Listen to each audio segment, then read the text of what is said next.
안녕하세요. 이런 쌀쌀한 날씨에 손을 후후 불어가며 군고구마를 먹고 있으니 이곳이 천국이 따로 없는 것 같습니다. 요즘은 군밤이나 군고구마 파는 곳을 찾기 힘들더라고요. 이런 것도 전부 편의점에서 파는 시대가 되었으니까요. 길거리에서 파는 건 추운 겨울에 기다려 먹는 재미가 있었는데 조금 아쉽습니다. 제 소개를 먼저 하자면 저는 나이 40대의 돌싱입니다. 아이 하나 키우면서 감정적으로 힘들게 살다가 지금은 제 마음의 안정을 되찾고 행복한 추억만 안고 살고 싶어 노력하는 중이랍니다. 제 결혼 생활은 꽤 힘들었습니다. 바로 마마보이 같은 남편 때문이었죠. 지금은 그 마마보이 다시 마마님께 반품하고 어느 정도 회복을 마친 상태랍니다. 그런 제 이야기를 한번 시작해 보겠습니다. 끝까지 들어주시면 고맙겠습니다. 저는 어릴 때 참 힘들게 살았습니다. 다른 것보다도 제가 초등학생일 때 지게차를 운전하시던 우리 아버지께서 일을 하던 중에 차량이 전복되는 사고로 다리 한쪽을 못 쓰게 되었기 때문입니다.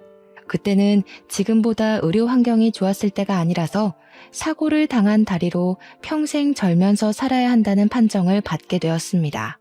그러다 보니 자연스럽게 지게차 운전을 그만두게 되었고 저는 절름발이 딸이라고 놀림을 당하면서 살아야 했습니다. 우리 어머니는 생계를 책임지기 위해 일선에 뛰어들게 되었죠. 전업주부였던 우리 어머니는 할 수 있는 일이 많지 않았습니다. 그럼에도 불구하고 우리 세 식구 입에 풀칠을 하기 위해 열심히 발에 땀이 나게 움직이셔야 했어요. 아버지도 절름발이었지만 구인구직을 하기 위해 열심히 돌아다니셨습니다. 하지만 지금처럼 장애가 있는 사람에 대한 시선이 곱지 않았기에 아버지가 일을 할 수 있는 곳은 없었습니다. 집에서 살림을 하게 된 아버지는 가끔씩 저를 위해 학교에 찾아오곤 하셨습니다. 학교 끝나고 집을 가야 하는데 비가 정말로 많이 쏟아지는 그런 날이었습니다. 아버지는 절뚝이는 발을 질질 끌고 힘겹게 언덕길을 올라 학교에 도착해서 저에게 우산을 건네주셨을 때 저는 감동보다는 수치심이 먼저 들었어요. 지나가던 친구들이 뭐야, 은지 너네 아빠 장애인이야? 절름발이야? 하는 소리를 아무렇지 않게 건넸기 때문이었죠. 그 다음날 학교 전체에 소문이 났고 저는 절름발이 딸이라고 엄청나게 놀림을 당하게 되었습니다. 어린 마음에 아버지한테 다음부터는 쪽팔리니까 학교에 오지 말라고 큰 소리를 냈고요. 비가 오면 비를 맞고 집에 가곤 했습니다. 돌이켜보면 아버지께서는 많은 상처를 받으셨겠죠? 하지만 그때 저는 철이 없어 몰랐습니다. 그저 친구들이 놀리는 게 싫었고 우리 아버지가 장애가 있다는 사실을 꽁꽁 숨기고 싶어서였죠. 아버지와 저의 사이는 걷잡을 수 없는 깊은 골이 생기게 되었습니다. 커서는 물론 무척 후회하고 죄송스러웠죠. 아버지한테 그랬으면 안 되는 것이었는데요. 저의 이런 엇나가는 마음과 달리 아버지는 저를 늘 사랑해 주시고 아껴 주셨습니다. 어린 마음에 저는 그게 더 부담스럽기도 했어요. 제가 중학생이 되었을 때는 사춘기까지 겹쳐 아버지께 더 많은 화풀이를 하곤 했습니다. 학교에서 친구랑 싸우고 돌아오면 그게 다 아빠가 절름발이어서 장애가 있어서 친구들이 나를 우습게 보고 그런 것 같았고 성적이 떨어져도 아버지 때문에 신경 쓰여서 그런 것 같다는 생각이 들었어요. 제가 점점 마음의 문을 닫으니까 아버지한테 잘해야겠다, 오해를 풀고 화해해야겠다 하는 그런 생각이 점점 멀어지더라고요. 우리 어머니는 그런 내 마음도 모르고 늘 아빠한테 잘해야 된다면서 아버지 수발을 들게 했습니다.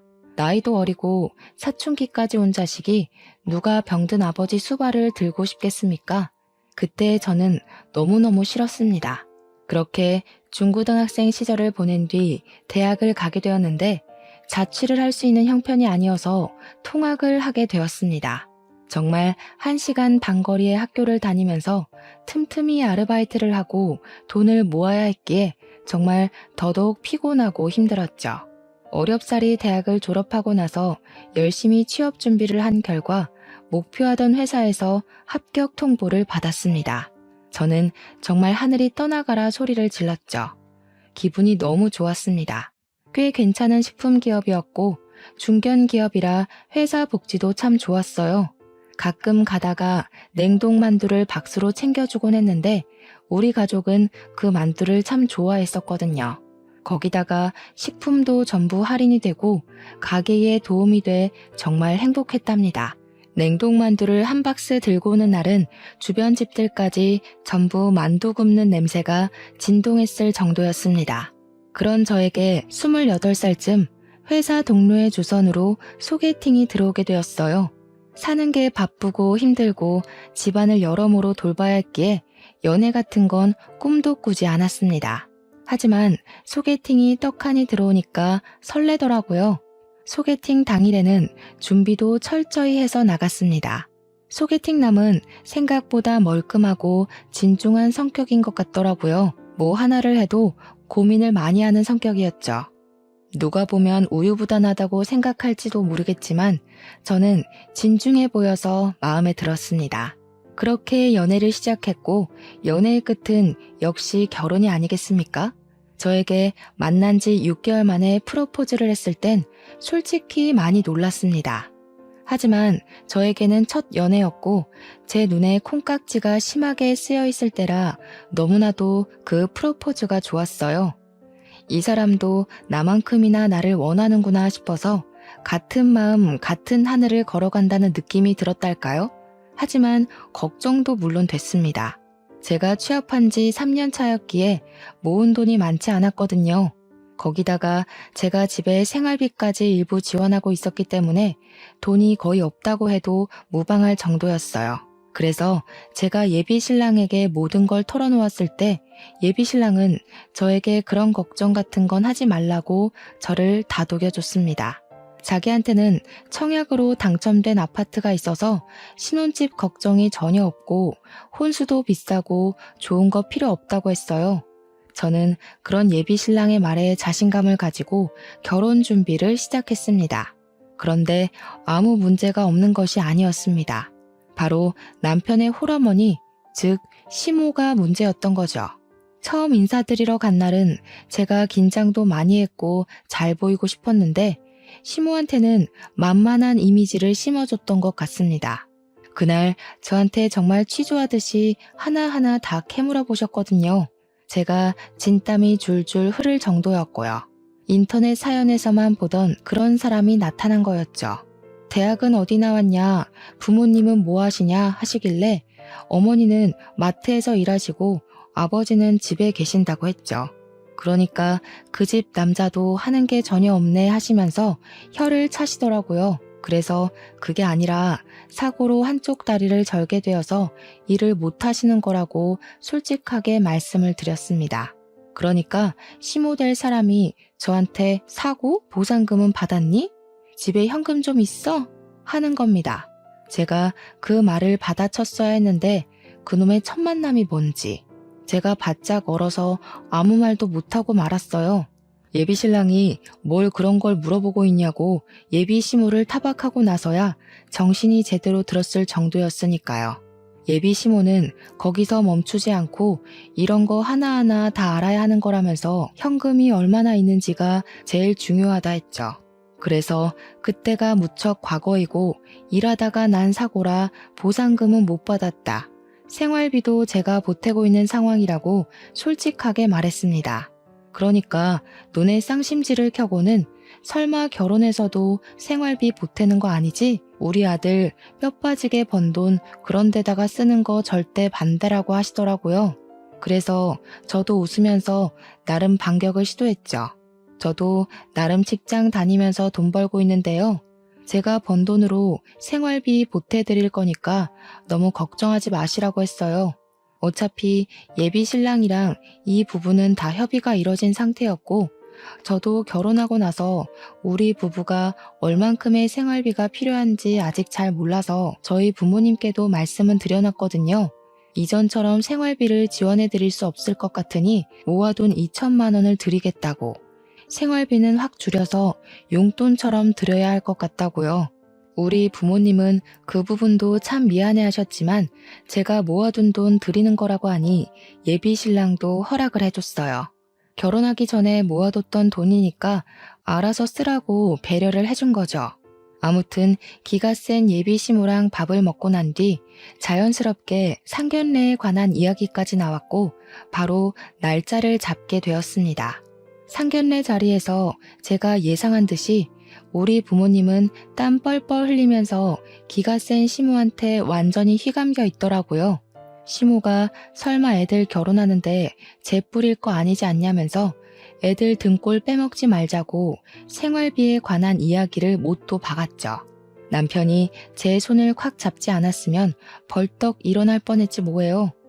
이미 남편이랑은 다 상의가 되었기에 그냥 아무 소리 하지 않고 있었어요. 저희 부모님도 네네 하고 마셨고요. 물론 제 마음은 썩어 문드러지는 것 같았죠. 결혼하고 나서는 절대로 지지 말아야겠다고 다짐했습니다. 제 표정이 점점 굳으니까 예비 신랑이 예비 시모한테 한 소리 하더라고요.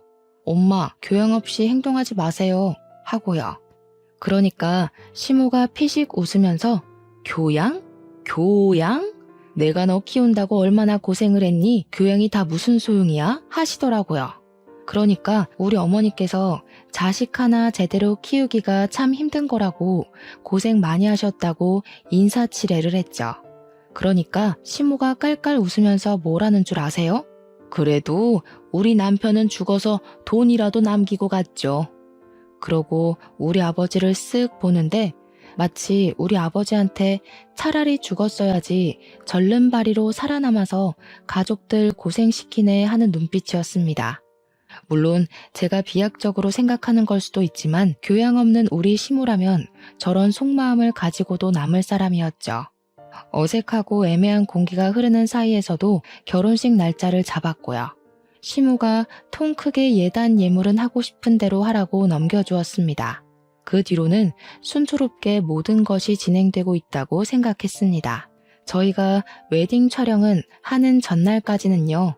남편과 스튜디오에서 만나기로 했기에 숍에서 화장을 다 마치고 이모님과 스튜디오에 도착을 했는데 글쎄 시모가 스튜디오에 쫓아온 게 아니겠어요. 저는 너무 놀라서 어머님은 웬일이세요? 하니까 자기도 사진을 좀 찍고 싶어서 왔다는 겁니다. 우리가 웨딩 사진 찍는 걸 구경하러 온 줄 알았더니 진짜로 저랑 남편이랑 사진 찍는 가운데에서 같이 사진을 찍자 하시더라고요. 심지어 어디서 조잡한 드레스까지 빌려온 거 있죠? 스튜디오에서도 이게 무슨 광경이냐면서 와 대박이다, 시집살이 뻔하다 이런 소리까지 나오더라고요. 저는 진짜 한 번뿐인 웨딩 사진인데 너무 쪽팔리기도 하고 짜증도 나서 눈물까지 나올 지경이었습니다. 오죽하면 화장을 고쳐주신다고 따라온 이모님께서 대단한 시어머니라고 세댁 너무 슬퍼하지 말고 기죽지 말라면서 저를 달래주시더라고요. 나 참 기가 차서 원. 우리 남편은 그런 시모를 보면서 아무 소리도 못하고 있는데 그게 더 짜증나더라고요. 그래서 시모도 듣는 곳에서 그냥 대놓고 말을 했죠. 누구 웨딩 사진을 찍으러 온 건지 헷갈리네요. 차라리 모자가 사이좋게 사진 찍으시는 게 어때요? 저는 그냥 집에 갈게요. 그러니까 남편이 한다는 소리가 우리 엄마는 결혼 사진도 못 찍고 결혼했다는데 불쌍하잖아. 우리는 다음에 리마인드 웨딩인가? 그런 거 하면 되는 거 아니냐고 나불나불 거리는 거 있죠? 우리 둘이 찍어야 할 사진에 시모가 하나하나 낀 것도 모자라서 남편이랑 둘이서 사진 찍는 걸 뻔히 봤는데 리마인드 웨딩이라고 안 따라올 사람인가 싶더라고요. 그래서 그냥 웃는 얼굴로 말했어요. 그러지 말고 그냥 어머님이랑 평생 사는 건 어때? 나랑 단둘이 사진 하나 못 찍으면서 어머니랑 어떻게 떨어져 살으려고. 그러니까 제 웃는 얼굴이 진짜 웃는 얼굴이 아니라는 걸 깨달은 남편이 그제야 시모한테 나가라고 하더라고요. 이제는 우리 둘이 찍을 테니까 시모 보고 그만 집에 가보라고요. 한참을 구시렁거리던 시모가 제가 아무 소리 안 하고 쳐다도 안 보니까 그냥 집에 갔습니다. 이렇게 간단하게 보낼 수 있는 걸 왜 참아서 속을 알았는지. 웨딩 촬영을 아주 늦은 시간까지 하고 집으로 돌아오는 길에 혹시나 싶어서 신혼여행은 우리 둘이 가는 거지? 하고 물어보니까 남편이 말 잘했대요. 안 그래도 물어보려고 했다면서. 엄마가 해외에 한 번도 안 가봤다는데 그게 영 마음에 쓰인다는 거예요. 그래서 정신 나갔냐고 한 소리 했죠. 신혼여행까지 지금 시모를 모시고 가자는 반푼이 같은 소리를 하는 거냐고 하니까 남편이 우물쭈물해요. 그럼 나 신혼여행 안 갈 테니까 너네 엄마랑 둘이 다녀와 하니까 그건 또 아니지 않냐고 화를 내더라고요. 둘이서 해외여행 안 가는 이유가 뭐겠어요? 시모 수발 들기는 싫으니까 안 간 거겠죠. 안 그래도 억척스러운 시모가 해외 가서는 얼마나 진상을 떨어댈지 안 봐도 비디오니까요. 그냥 말이나 한번 꺼내본 거라고 말 돌리길래 그런 말 2번 다시는 꺼내지 말라고 불호령을 내렸습니다. 결혼하고 나서는 남편의 청약 아파트에 들어갔죠.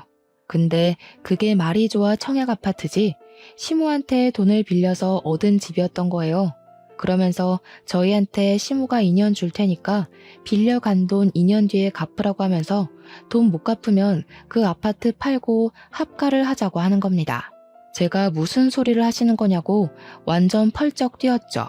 그러니까 시모가 한다는 소리가 자기 노후 자금 털어서 아들 대출 안 받게 하려고 빌려준 돈인데 갚을 수가 없으면 합가를 해야지 하는 거예요. 남편은 저한테 엄마 노후 자금이니까 우리가 돌려드리는 게 맞지 이러고 있고요. 이미 남편이랑 이야기를 다 끝내둔 상태였던 거죠.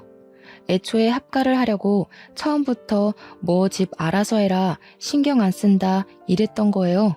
그래서 저도 이대로 끌려가면 안 되겠다 싶어서 웃는 얼굴로 대답했어요. 어머님, 그러면 저희 애 낳으면 애도 다 봐주시고 밥도 다 해주시고 청소도 다 해주시고 하는 거죠? 저희 맞벌이니까 어머님께서 집안일 다 해주시는 거 맞죠? 저 피곤해서 집안일 못해요.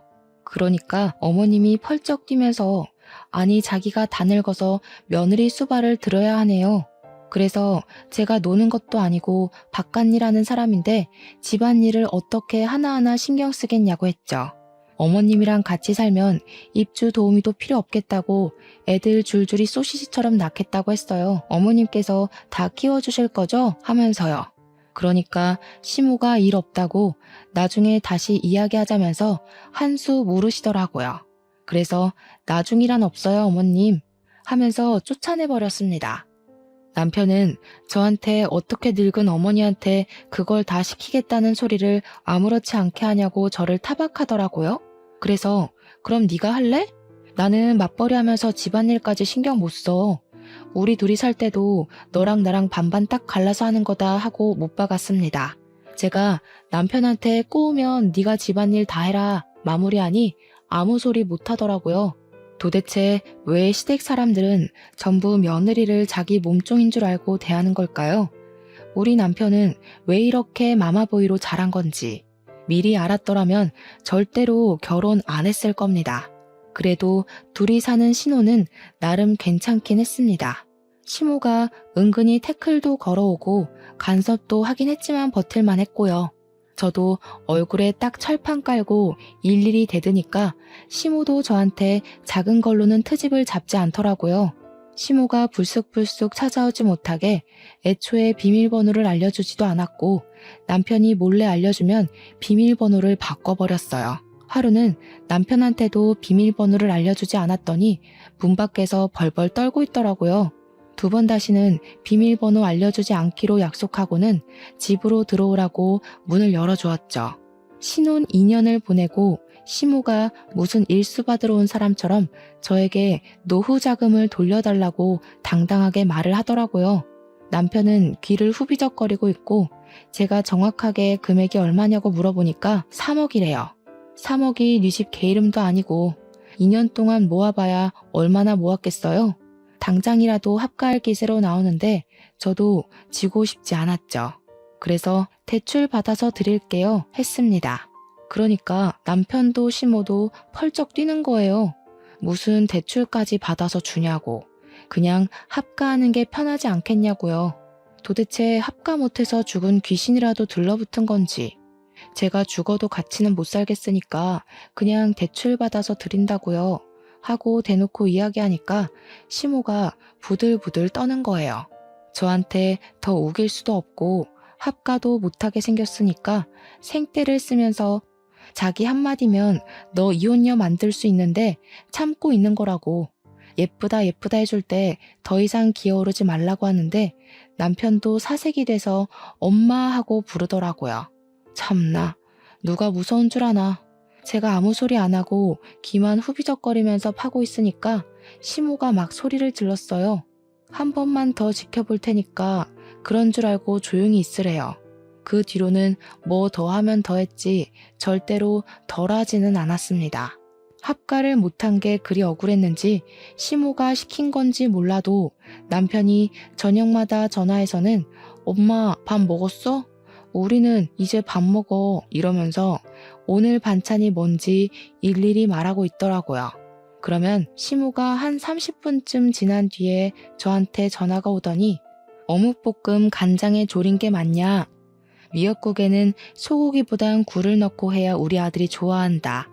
굴은 오래 끓여야 탈이 안 나는 거라면서 일일이 훈수를 두는데 하루 이틀이면 몰라도 매일같이 저러니까 돌겠더라고요. 그날도 반찬 만드는 걸로 한 소리 하려고 하시길래 제가 먼저 선수를 쳤습니다. 어머님, 그러지 마시고 반찬이랑 국 좀 만들어서 집으로 보내주세요. 그냥 데워 먹는 게 저도 편해요.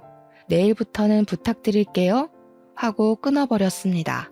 그러니까 바로 또 전화 오는데 설거지 해야 돼서 바빠요. 하고 끊어버렸죠.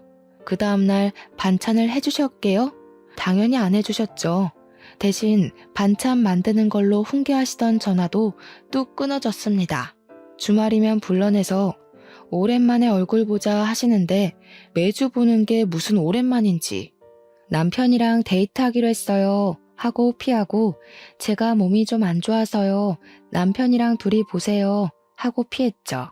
시모가 솔직히 자기 아들 보고 싶은 것도 있겠지만 저한테 잔소리하고 괴롭히고 싶어서 만나자는 소리로 들렸거든요. 속으로 그럴 거면 둘이 살지 왜 나랑 결혼해서 날 피곤하게 하나 하는 생각도 물론 들었죠. 하루는 장문으로 저한테 문자 메시지가 온 거예요. 우리 아들 옆에서 내조 잘하고 몸 관리 잘하고 있는 거 맞니? 임신은 왜 안 하니? 너 살쪄서 애가 안 생기는 거 아니니? 살 좀 빼라. 매일같이 몇 걸음 걸었는지 운동 몇 시간 했는지 나한테 보고하렴. 그래서 저도 최대한 예의를 갖추어서 답장을 보냈습니다. 회사 일하면서 저녁에 밥하고 빨래하고 하면 운동할 시간이 없네요. 아무리 남편이 가사를 좀 도와준다고 해도 전적으로 맡아주지 않는 이상 어렵겠어요. 남편한테 집안일 하라고 하고 저는 운동 다닐게요. 그러니까 바로 시모한테 전화가 오더라고요. 꼴릴 거 없어서 받았죠. 얘, 너 미쳤니? 우리 아들한테 집안일을 시키긴 왜 시킨다는 거야? 너 이혼당하고 싶어서 아주 수를 쓰는구나. 어머님 때문에 정말 이혼하고 싶네요. 누구는 뭐 이혼 안 하고 싶어서 가만히 있는 줄 아세요?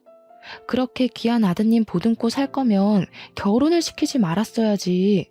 결혼을 왜 시켜서 이러세요? 노총각 걷어준 거 고마운 줄 모르고 뻔뻔하긴 이 못돼 처먹은 아줌마 같으니라고.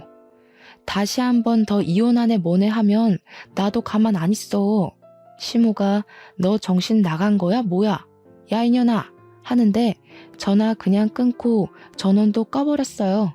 솔직히 이혼하고 싶은 마음이야 굴뚝같이 있었죠. 제가 친정에 이야기를 안 해본 것도 아니었어요.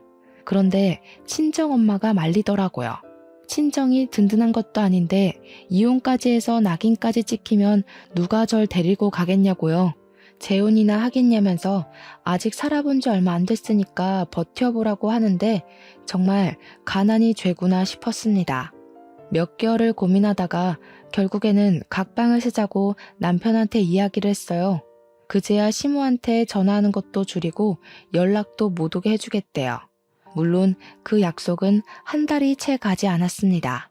처음에는 집안일 도와주고 저랑 대화도 좀 하고 예전처럼 돌아오는 것 같더니 다시 아나무인 태도로 돌아가더라고요.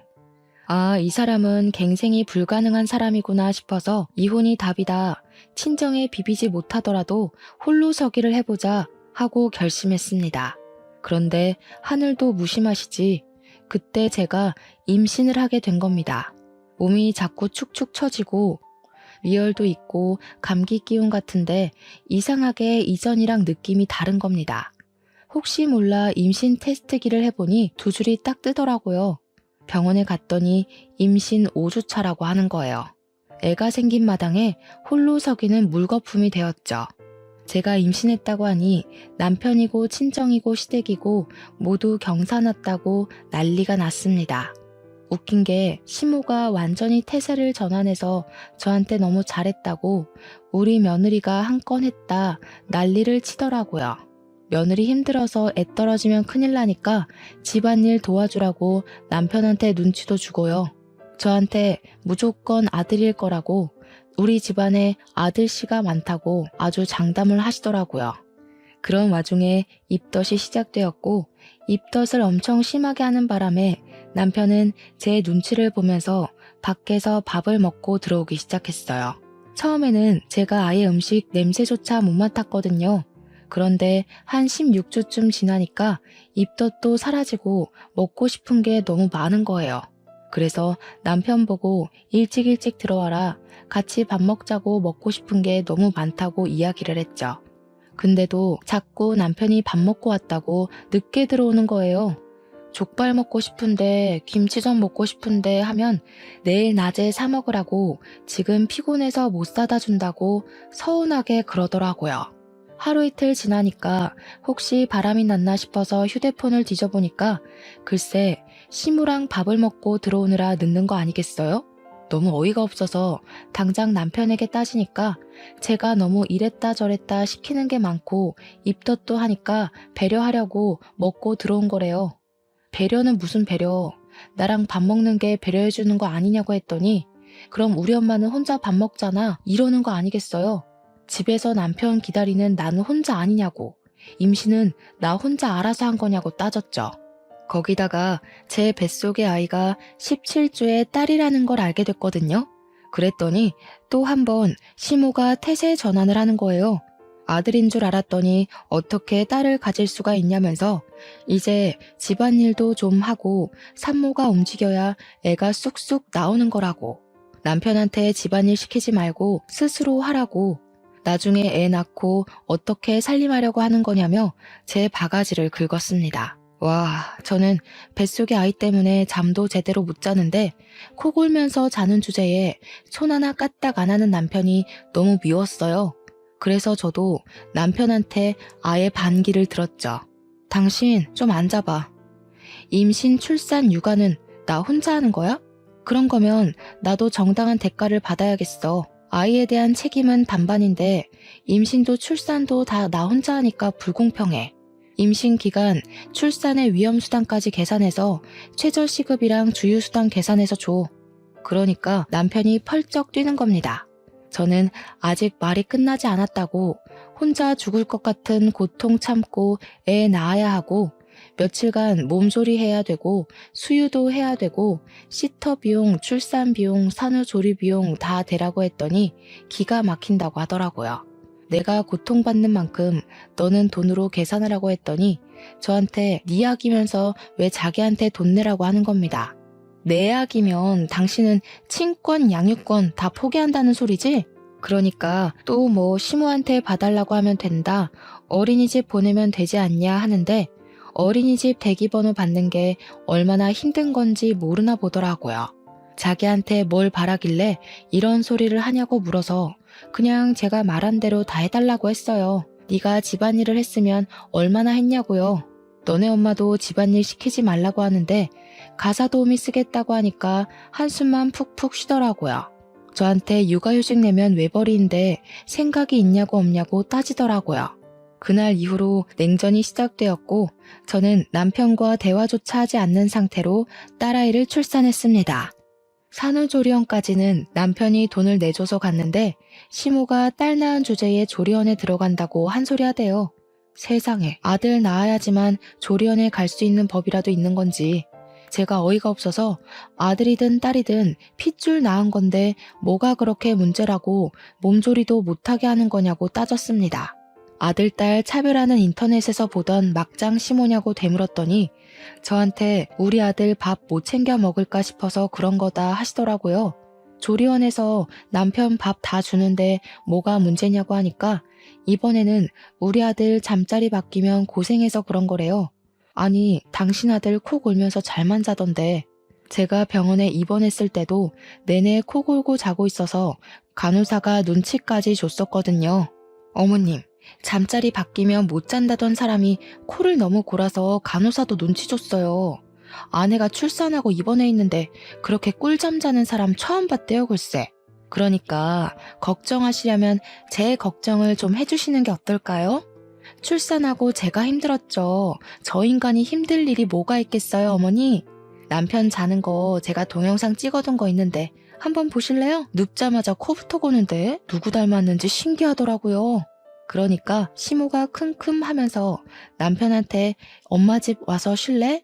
잠자리 바뀌니까 힘들지? 하더라고요. 우리 남편 장하게도 산후조리원에 산모들 많아서 부끄럽다면서 시댁에 가더라고요.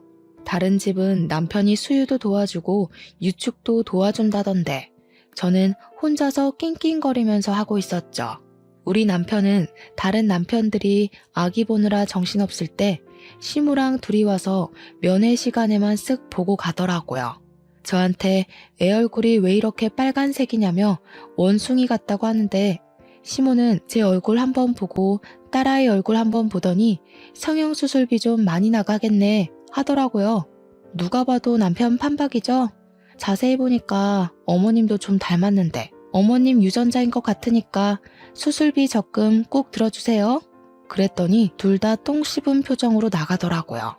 그렇게 조리원에서 퇴소하고 나서부터 진짜 육아전쟁이 시작되었습니다. 시모가 도와주면 된다고 호언장담을 하던 남편의 말과 달리 시모는 단 한 번도 도와주러 오지 않았고요. 친정에 이야기했더니 엄마가 와서 도와주시겠다고 하더라고요. 아빠도 와보고 싶어 하셨지만 다리가 불편해서 오래 움직일 수 없어서 못 오신다고 했어요. 친정 찬스로 그래도 밤에 잠은 자면서 아이를 케어했는데 엄마가 일을 하시니까 언제까지 도와주실 수가 없었어요. 그중에서 새벽 수유가 정말 힘들었는데 전몸살까지 겹치는 바람에 남편에게 도와달라고 낑낑거리면서 이야기를 했죠. 유축해놓은 거 데워서 먹여만 주라고 너무 아파서 못하겠다고 하니까 무슨 애엄마가 엄살이 그렇게 심하냐고 타박을 하는 겁니다. 내일 출근해야 하는데 지금 잠 깨면 어떻게 자라고 하는 거냐고. 그 말에 너무 서러워서 제가 소리를 쳤어요. 내가 밖에서 애 낳아왔어? 네 딸인데 어떻게 그런 식으로 말을 할 수가 있어? 네가 애한테 해준 게 뭐야? 목욕 한번 씻겨준 적 없는 사람이 저러니까 화나서 소리를 쳤더니 그 새벽에 시모한테 스피커폰으로 전화를 걸대요. 엄마가 와서 좀 도와줘. 나보고 애 젖을 먹이라 하잖아. 그게 뭔 소리냐? 우리 아들이 젖이 나와 뭐가 나와? 그래서 저도 전화기에 대고 소리를 꽥 질렀습니다. 유축해놓은 거 먹여달라 하는데 그게 뭐가 문제예요? 그거 하나 못할 거면 애는 왜 낳았어? 너네 먹여 살리려고 일하는 우리 아들이 불쌍하지도 않니? 아들, 자는데 자꾸 피곤하게 굴면 우리 집 와서 자고 출근해. 남편이 전화를 뚝 끊더니 우리 엄마 말 들었지? 이러면서 의기양양하게 굴더라고요. 그 말에 너무 열이 뻗쳐서 그 새벽에 전몸살로 퉁퉁 부은 몸을 이끌고 짐을 싸서 친정으로 갔습니다. 남편이 짐 싸는 저를 보면서 너 뭐하냐? 하는데 꺼지라고 너랑은 못 살겠다고 했어요. 네 입으로 네 자식이라고 한 내 자식 데리고 나갈 테니까 너는 아빠 노릇 할 생각도 하지 말고 권리도 찾으려고 하지 마. 황당해하고 있는 남편 놈을 뒤로하고 택시 잡아서 친정으로 울면서 갔죠. 제가 엉엉 우니까 엄마도 아빠도 놀래서 이게 무슨 꼴이냐고 그 새벽에 잠옷바람으로 달려 나오셨어요. 시모가 나한테 이혼당하고 싶냐고 막말한 거, 남편이 마마보이라는 거 죄다 일러바치니까 엄마도 아빠도 황당해 하셨습니다. 엄마가 그 정도였냐고 하는데 제가 그냥 참고 살라며 하며 빽 소리를 질렀죠. 아빠는 엄마한테 한 소리 했어요. 우리 딸이 최우선이지 어떻게 딸한테 참고 살라고 할 수가 있냐며 온 가족이 서로에게 미안하다고 이야기하면서 그날 밤 오래간만에 푹 잠을 잤습니다. 다음날 날이 밝자마자 시모가 저한테 전화를 해서는 어디냐고 집 나갔다면서 하고 묻더라고요.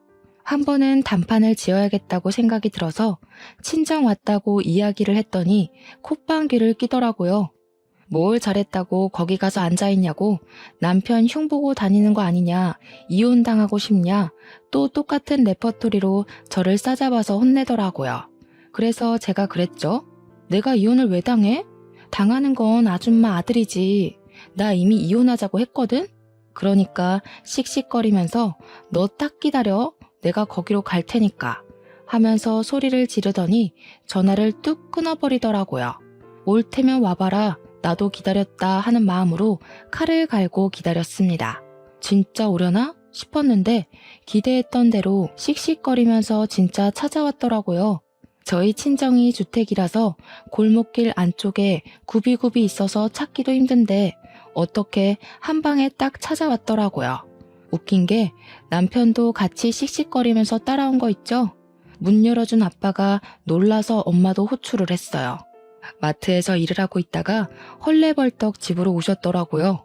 5명이 거실에 둘러앉아 있는데 흥분이 가라앉지 않는 건지 시모가 씩씩거리면서 저한테 삿대질을 하면서 이야기를 하더라고요. 애가 배운 게 없어서 그런가 나한테 아줌마 아줌마 하대? 어디 쥐뿔도 없는 게 무슨 자존심이야? 그래서 저도 지지 않고 받아쳤죠. 몇 년 동안 나한테 이혼 가지고 협박하더니 내가 한다고 하니까 무섭나 봐? 그 나이에 애까지 달려서 이혼하면 누가 받아준다냐? 누가 받아줘야 이혼해요? 마마보이도 이혼 사유 되더라. 아줌마가 나한테 보낸 이혼 협박 문자 내가 다 가지고 있어. 그거 증거로 다 제출할 거고 재산 분할도 요청할 거야. 그랬더니 시모가 제 머리채를 확 잡아채면서 누구 아들을 이혼남으로 만들어? 하면서 악을 쓰더라고요. 저도 같이 머리채를 붙잡고 아줌마 아들이 나한테 한 짓이 얼만데 이혼 당해도 싸지 하면서 되받아쳤어요. 내 새끼 친권, 양육권 다 들고 올 거고 양육비도 꼬박꼬박 받을 거니까 각오하라고요. 우리 남편이랑 엄마가 놀래서 저랑 시무랑 뜯어말리고 있는데 아빠가 딱 한마디 하셨습니다. 교양 없이 굴 때부터 알아봤어. 어디 쌍놈의 옆에 내가 우리 귀한 딸을 그딴 식으로 괴롭히고 머리채까지 뜯어? 당신 덜 자란 아들 평생 옆구리에 끼고 살아. 아예 젖까지 먹이지 그래? 내 딸 고생시키지 말고 아들 수발이나 들면서 사셔. 아이고 누가 그런 말 하면 무서워서 벌벌 떨 줄 알고? 그쪽이나 평생 한쪽 다리 절면서 딸한테 기대 사셔. 나도 하자 있는 부모 딸린 계집애 처음부터 집에 들이기 싫었어. 떡하니 아들이라도 낳았으면 몰라. 그 말에 우리 엄마가 부엌으로 가서 김장할 때 쓰는 굵은 소금을 시무랑 남편 얼굴에 패대기 치듯 뿌렸어요. 놀래서 도망가길래 엄마가 부정 탄다고 2번 다신 오지 말라고 현관문을 쾅 닫아버렸습니다. 그런데 밖에서 갑자기 으악 하는 소리가 들리는 거예요. 아직 추운 겨울이었고 우리 집이 다세대 주택 2층이었거든요. 전날 눈이 펑펑 왔고 살짝 녹은 다음 얼어붙었기에 돌계단이 미끄러운 상태였습니다. 남편이 그 계단을 씩씩거리면서 내려가다가 그만 자빠진 거예요. 엉덩방아를 찌으면서 내려간 게 아니라 얼굴부터 엎어지면서 막 대굴대굴 구른 거죠. 좁은 돌계단을요. 시모가 놀래서 아들아 아들아 하면서 119 좀 불러달라고 엉엉 울고 있는데 자세히 보니까 남편 무릎이 돌아가 있더라고요. 일단 놀래서 119는 불러줬죠. 그날 저녁에 시모한테 전화가 오더니 우리 아들 무릎뼈가 부러지면서 십자인대가 파열됐고 그 탓에 다리를 절게 됐다면서 저보고 책임을 지래요. 엉엉 울면서 저한테 빨리 와서 병수발을 들어야지 뭐하고 있냐고 소리를 치는 겁니다. 저는 너무 고소해서 웃음이 날 것 같았죠. 제가 거길 왜 가요? 평생 한쪽 다리 절면서 사는 아들 잘 돌보면서 사세요. 다리 불편한 우리 아빠한테 하자 있는 부모라고 막말하더니 아줌마는 하자 있는 아들이 생겨버렸네? 양심도 없지. 하자 있는 그놈 간호를 왜 내가 합니까? 저도 하자 있는 놈이랑 살 생각 추호도 없으니까 늙어 죽을 때까지 옆구리에 끼고 병간호하세요. 그러면서 침을 칵 퇴하고 뱉었습니다. 꼴 좋다고 깔깔거리면서 웃어도 좋고요. 그리고 바로 변호사 선임해서 이혼 소송도 시작했어요. 재산 분할도 받을 수 있다고 하길래 조금이지만 받게 되었고 위자료도 당연히 받았죠. 친권, 양육권 당연히 아이가 어리기 때문에 저한테 왔고요. 전 남편이 저한테 가끔 연락 와서는 보고 싶다고 우리 딸 한 번만 봤음 소원이 없다고 하는데 저는 모르쇠 했죠. 누구시냐고 우리 애는 아빠가 없어서요 했습니다.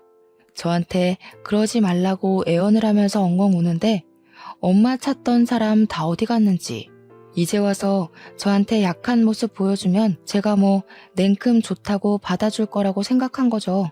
그 생각 자체가 저를 바보로 본 거 아니겠어요? 이때다 싶어서 차단해버리고는 2번 다신 연락하지 말라고 면접 교섭권 당당하게 신청해서 오라고 했죠. 그래도 아이한테는 아빠이니까 면접 교섭권 신청해서 들고 오면 보여줄 수밖에 없는 현실이니까요. 제 생각에 아이랑 둘이서만 만나라고 하면 그것도 신청하지 않을 게 뻔했지만요. 시모가 여전히 남편 옆에서 병수발 들고 있다던데 앞으로 쭉 반성하면서 살았으면 좋겠습니다. 말이 씨가 된다고 사람이 마음을 곱게 먹어야 하지 않겠어요? 하자 있는 집안이라고 무시하더니 똑같이 돌려받으니까 지금쯤 얼마나 후회하고 있겠습니까? 저희 아버지를 절름발이라고 무시한 것도 마마보이 아들 둬 놓고 저한테 갑질한 것도 평생 속죄하고 후회하면서 살길 바라고 있어요. 이래서 당장 코앞의 일도 모르는 거라는 말이 있나 봐요. 청취자 여러분들도 항상 어디서나 말 조심하시고 받은 만큼 꼭 돌려주면서 사시길 바랍니다. 누군가에게 상처를 주면 그만큼 부메랑으로 돌아오는 법이라는 거 명심하셨으면 좋겠어요. 그러니까 내가 받은 상처도 꼭 그 사람에게 돌아갈 것입니다. 현명한 여러분의 선택을 저는 응원하고 지지하겠습니다. 여러분도 저의 홀로서기를 응원해 주시면 감사하겠습니다.